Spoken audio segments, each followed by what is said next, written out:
पालघरच्या मुंबई अहमदाबाद महामार्गावरील गुजराती पाट्यांविरोधात मनसे आक्रमक. हालोलीतील हॉटेलांच्या गुजराती पाट्यांची मनसेकडून तोडफोड. दौंड गोळीबार प्रकरणात आमदारांचा भाऊ बाळासाहेब मांडेकरसह 3 आरोपींना 4 दिवसांची पोलीस कोठडी.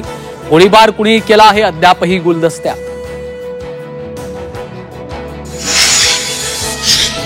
खासदार निशिकांत दुबेंना संसदेत मराठी महिला खासदारांनी घातला घेराव. मराठी मुद्द्याबाबत केलेल्या वादग्रस्त वक्तव्याचा विचारला जाब.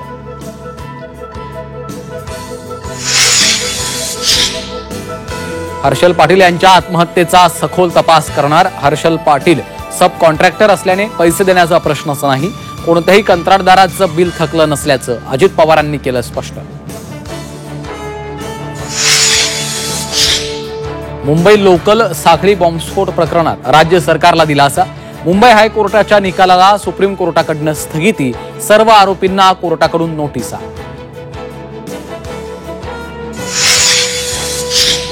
उद्या पुण्यातील खडकवासला मतदारसंघात व्हीव्हीपॅटमधील मतांची फेरमोजणी.